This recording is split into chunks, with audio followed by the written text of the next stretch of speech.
Bonjour, dans le cadre de notre programme de rémunération carbone appelé Sol Capital Carbone, dont font aujourd'hui partie plusieurs centaines d'agriculteurs, nous sommes régulièrement questionnés sur la faisabilité agronomique de certaines pratiques agricoles bénéfiques au bilan carbone d'une exploitation. Nous nous proposons de répondre avec notre partenaire Ecosystème, spécialisé en formation et en diffusion de contenu agronomique, à ces questionnements techniques au travers d'une série de podcasts appelés Radio Carbone. Chaque épisode sera axé autour d'une question technique que nous a envoyée un agriculteur dans le cadre de sa réflexion pour améliorer son bilan carbone. Aujourd'hui, nous nous intéressons à la transition vers l'agriculture biologique de conservation. En effet, de plus en plus d'agriculteurs en agriculture de conservation pensent effectuer la transition vers l'agriculture biologique. L'objectif est souvent de maintenir un travail du sol réduit, donc sans revenir à un travail plus intensif du sol comme le labour. Les craintes quant à la faisabilité sont présentes chez de nombreux agriculteurs. C'est le cas d'Heinrich, agriculteur en Côte d'Or, qui souhaite convertir ses terres sans avoir à intensifier fortement son travail du sol ou avoir recours au labour. Nous avons soumis la question à notre partenaire Ecosystème, dont voici la réponse. Bonjour Heinrich, donc j'ai regardé l'ensemble des éléments que tu nous as fournis par rapport à ta situation, tes cultures. Donc j'ai bien compris que nous étions face à une exploitation assez conséquente, 650 hectares, Côte d'Or, des sols, disons pas trop superficiels dans la moyenne, qui ont des réserves en eau assez sympathiques par rapport à la grande région. Déjà une diversité de cultures, la présence de moutarde, une forme de non-labour avec un travail assez intensif et déjà des implantations sans utilisation de glyphosate. Donc avec la transition en agriculture biologique, il va falloir être vigilant sur plusieurs points.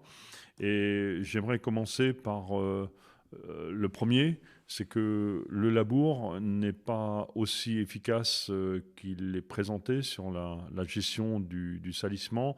Il permet d'éliminer les plantes présentes, mais en fait, il a une efficacité très moyenne sur les graminées et aussi très faible sur la partie dicote et entre autres avec la culture de moutarde. Mais on peut développer et conserver les graines de moutarde assez longtemps dans le sol.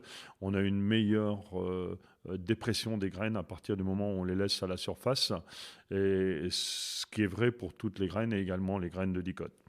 Le labour, c'est également une grosse activité minéralisatrice. Alors, avec des sols qui sont en moyenne à 2,9 de matière organique, on a une certaine réserve de fertilité, ce que j'appelle l'autofertilité. Si on vient les travailler, avec le retournement, on va déclencher une grosse minéralisation. Si on est plutôt au printemps tardif et qu'on va l'utiliser avec la culture, éventuellement, pourquoi pas. Mais si on le fait à l'automne, même s'il n'y a pas d'apport d'engrais, on peut avoir des fuites qui sont conséquentes, même en agriculture biologique. Donc il faut être très attentif à cela, surtout qu'une majorité des parcelles n'ont pas été labourées depuis un certain nombre d'années. Donc on aura presque un effet prairie si on remet du labour dans certaines des parcelles. Donc être très vigilant à cela. Et en fait, ça amène au deuxième point, c'est qu'en AB, on va manquer souvent de flux de fertilité et de fertilité, et entre autres de l'azote. Donc en fait, l'autofertilité qui est déjà présente dans les sols, il va falloir apprendre à l'utiliser, à le recycler, à le conserver, voire même le faire progresser.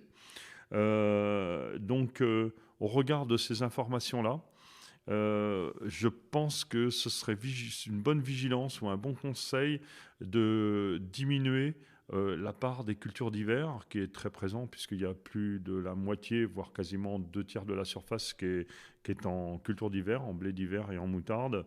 Et donc, ces cultures-là sont assez inadaptées à l'agriculture bio parce qu'on a une longueur de présence qui est importante.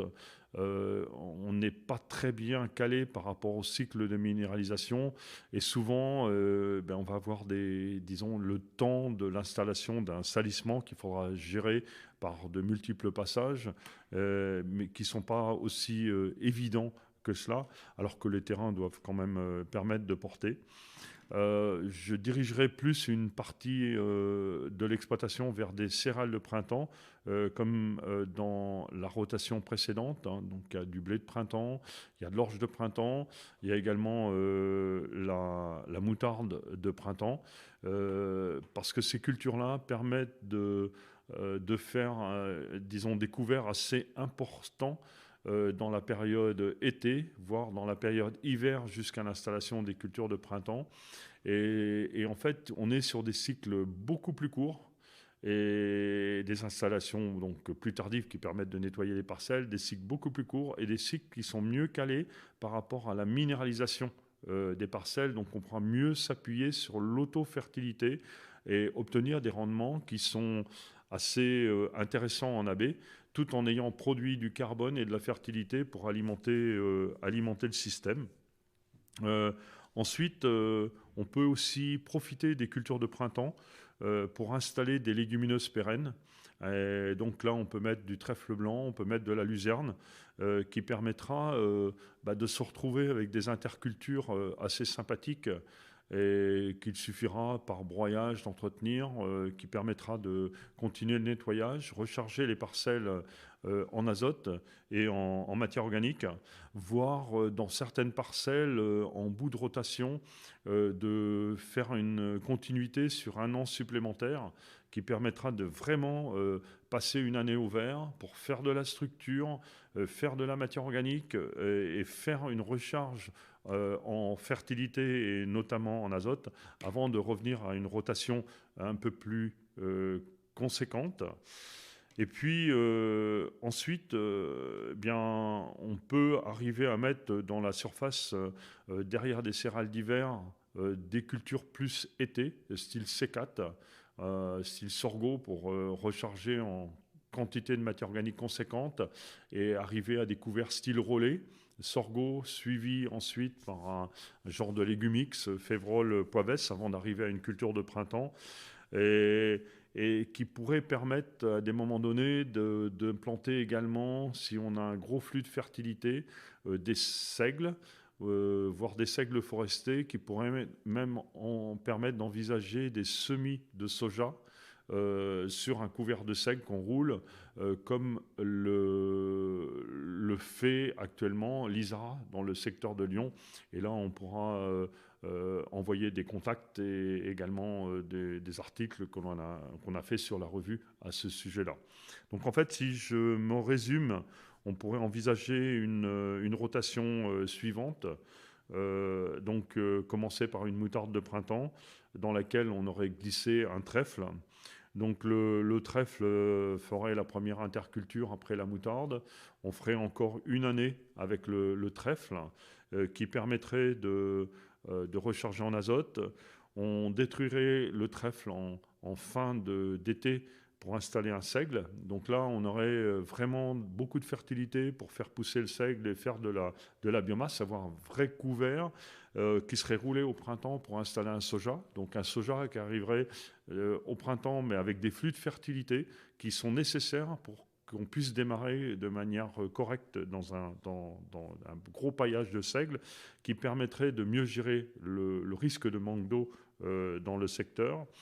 Le soja, on peut le suivre avec un blé. Et donc là, blé d'hiver, semé en direct dans le soja, qui peut être suivi par un sorgho et un enchaînement de couverts relais, un légumix, avant de revenir sur une orge de printemps. Voilà un peu l'idée d'enchaînement rotation que l'on pourrait construire, qui permet d'avoir un minimum de travail du sol, un maximum de couverture et également d'être constamment en recharge de la fertilité du système et de rentrer de l'azote dans le système.